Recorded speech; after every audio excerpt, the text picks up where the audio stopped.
दोस्तों, अगर आपको रात को बार-बार यूरिन के लिए उठना पड़ता है, तो ये ऐसा क्यों होता है? इसकी क्या प्रॉब्लम्स होती हैं और ये आपके लिए जानकारी क्यों ज़रूरी है? आइए बात करते हैं। मैं doctor Aman Gupta, urologist, andrologist और kidney transplant surgeon, Fortis hospital, Vasant Kunj में इसके बारे में आज आपको जानकारी दूंगा। तो नॉर्मली जब हम सोते हैं रात को, तो अक्सर हमें पेशाब करने के लिए उठने की ज़रूरत नहीं होनी चाहिए। नौक्चूरिया का मतलब है, अगर आपको रात को पेशाब करने के लिए बार बार उठना पड़ रहा है, तो उसको मेडिकल भाषा में नौक्चूरिया बोलते हैं। और आमतौर पे एक या एल्डरली लोगों में 2 बार से ज़्यादा अगर आपको रात को यूरिन के लिए उठना पड़ रहा है, तो उसको नौक्चूरिया मानते हैं। यंगर लोगों में अगर एक बार भी उठना पड़ रहा है, तो उसको भी हम नौक्चूरिया मानते हैं। नौक्चूरिया के बारे में जानना क्यों ज़रूरी है, पहले ये समझते हैं कि नौक्चूरिया होने से क्या प्रॉब्लम्स हो सकती हैं। तो जो सबसे इम्पॉर्टेंट चीज़ है नौक्चूरिया की वजह से, नंबर एक, जो क्वालिटी ऑफ लाइफ है वो ज़रूर डिस्टर्ब होती है।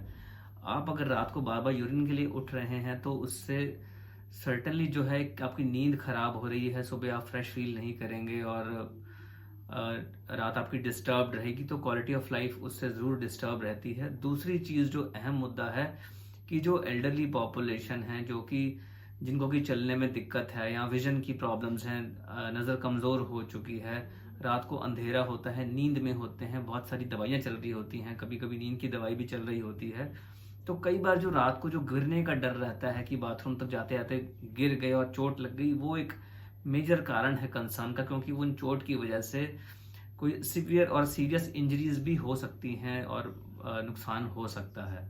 तो नॉक्चूरिया क्यों होता है? नॉक्चूरिया होने के बहुत सारे कारण हैं। नंबर एक, कि क्या पेशाब की थैली उतना यूरिन होल्ड नहीं कर पा रही है। पेशाब की थैली जो है इलास्टिक की तरह होती है, गुब्बारे की तरह होती है। उसका काम है कि जब पेशाब उसके अंदर भर रहा है तो वो स्ट्रेच हो जाती है, और वो अगर आप किसी कारण से वॉशरूम नहीं जा पा रहे हैं, तो वो उतना यूरिन होल्ड कर लेती है एक सर्टेन कैपेसिटी तक।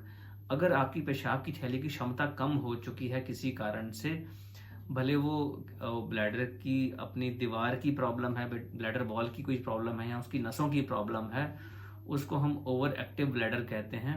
तो उसकी वजह से रात को जब यूरिन भरना शुरू होता है, तो आपको एक अर्जेंसी आनी शुरू होती है, आपको लगता है कि पेशाब जाना ही है, अब कंट्रोल करना मुश्किल होगा, तो आपकी नींद खुल जाएगी और आप पेशाब करने उठ के जाएंगे।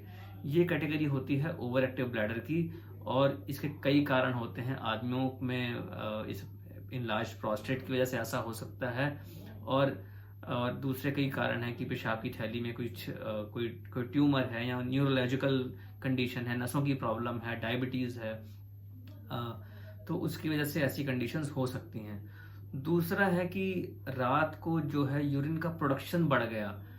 आम तौर पे जो रात का यूरिन है, यूरिन की जो आउटपुट है, वो 24 घंटे के जो यूरिन है उससे 1/3 से कम होनी चाहिए। मान लीजिए कोई इंसान दिन में 3 लीटर यूरिन बना रहा है 24 घंटे के अंदर, तो रात की जो यूरिन की प्रोडक्शन है वो 1 लीटर से कम होनी चाहिए।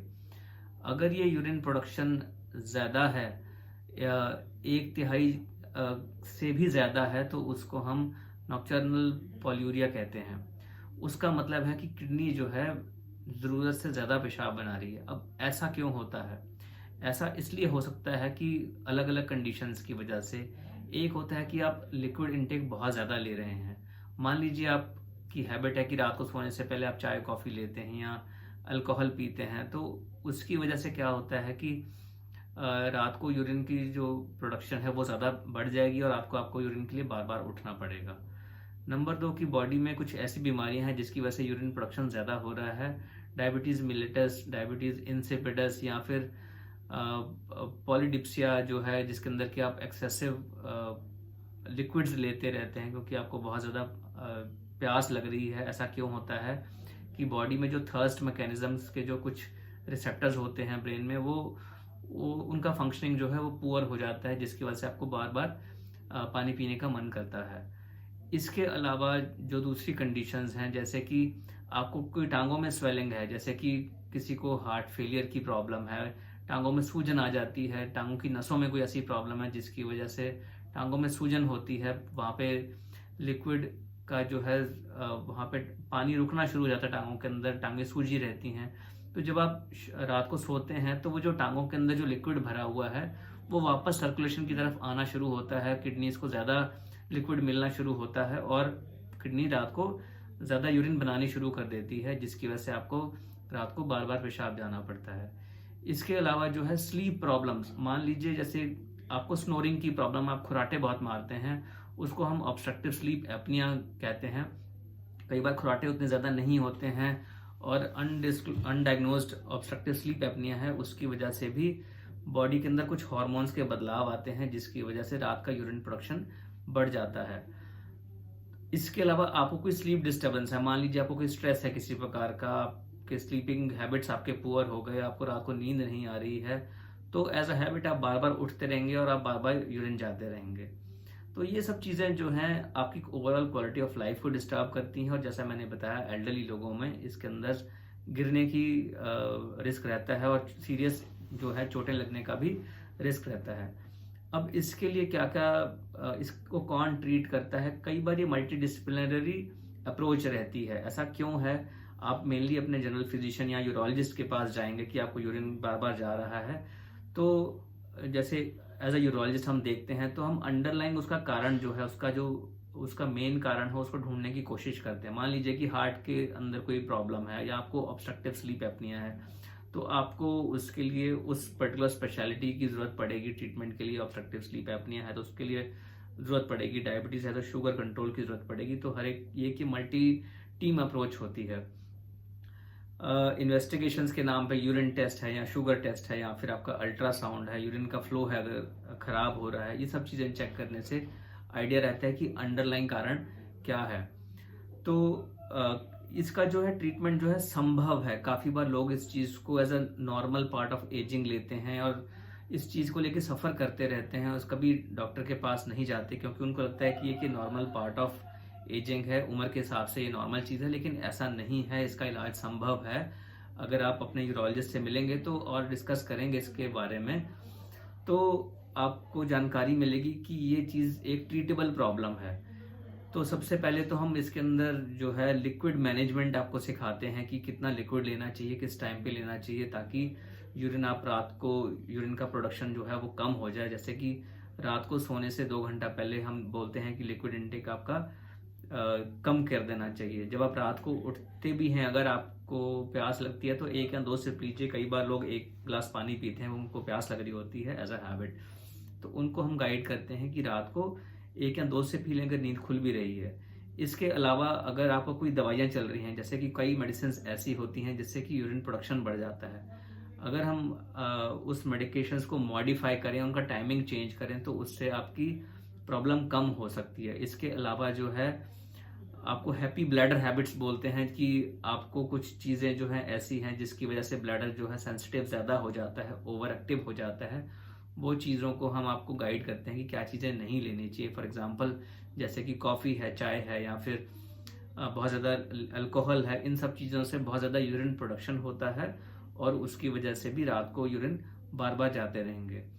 इसके अलावा अगर कोई अंडरलाइन कारण है ओवर एक्टिव ब्लैडर का, या प्रोस्टेट बढ़ा हुआ है तो उसकी दवाई देंगे, या फिर शुगर अगर बढ़ी हुई है या डायबिटीज़ इंसिपिडस है, उन सब की मेडिकेशंस देने से ये सब चीज़ें कंट्रोल में आती हैं। फिर होते हैं कि कई मेडिकेशंस हैं जो स्पेसिफिकली इस चीज़ के लिए बनी हुई हैं। अगर आपको हार्मोन्स की प्रॉब्लम हो रही है तो उसकी वजह से अगर ये इश्यूज आ रहे हैं तो हम उस हार्मोन्स को करेक्ट कर सकते हैं। ये जो हार्मोन्स हैं स्पेशली जो डेस्मोप्रेसिन हार्मोन बोलते हैं, और इसको हम कहते हैं कि एंटी डायूरेटिक हार्मोन। ये एक जो हार्मोन ऐसा है कि जो यूरिन का प्रोडक्शन जो है रात का उसको कम कर देता है। लेकिन ये मेडिकेशन स्ट्रिक्टली अंडर सुपरविजन दी जाती है क्योंकि इसके साइड इफेक्ट्स हो सकते हैं, और विदाउट सुपरविजन ये मेडिकेशन लेना डेंजरस है। तो अगर हम ये सारी चीज़ें करते हैं तो उससे आपका रात का यूरिन का फ्रिक्वेंसी कम हो जाएगा, आपकी क्वालिटी ऑफ लाइफ बेहतर होगी, आप अच्छा सो सकते हैं, अगले दिन फ्रेश महसूस करेंगे और गिरने का खतरा भी कम हो जाएगा।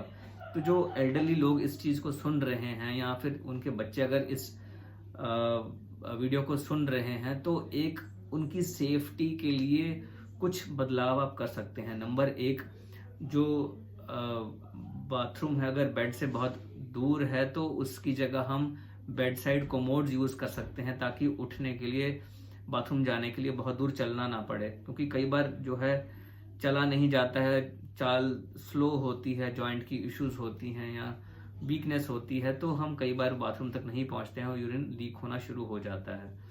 दूसरी चीज़ है कि मोशन सेंसिटिव लाइट्स आती हैं, जैसे कि आप उठे तो उसी टाइम लाइट ऑन हो गई, और ताकि अंधेरा ना हो और आप आराम से वॉशरूम तक पहुंच जाएं।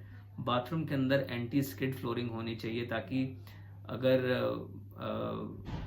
कोई गिरने का रिस्क भी अगर होता है तो कम से कम चोट ना लगे, वहां पे कोई शार्प कॉर्नर्स ना हो, और अंदर कोई बेल हो कि अगर कुछ ऐसा कोई इवेंट होता है तो हम किसी को अलर्ट कर पाए, ताकि हम बाथरूम से बाहर निकल सकें। तो ये सब अगर हम प्रिकॉशंस लेते हैं तो एटलीस्ट इससे जो है, जो इसके वजह से जो रिस्क हो रहे हैं वो हम कम कर सकते हैं। अगर आपको ऐसी कोई प्रॉब्लम है तो आप इस चीज़ को सफ़र ना करते हैं। इसकी वजह से कई बार कोई अंडरलाइंग बीमारियां होती, जैसे कि हार्ट फेलियर है, ऑब्स्ट्रक्टिव स्लीप एपनिया है, या डायबिटीज़ है, अनकंट्रोल्ड डायबिटीज़ इंसिपिडस है। ये सब बीमारियां जो है अनडिस्क्लोज्ड रह जाती हैं, अनडायग्नोज्ड रह जाती हैं, और वो आपको नुकसान भी पहुंचा सकती हैं। दोस्तों, मैं doctor Aman Gupta, urologist, andrologist and kidney transplant surgeon, Fortis hospital, Basant Kunj, Delhi में।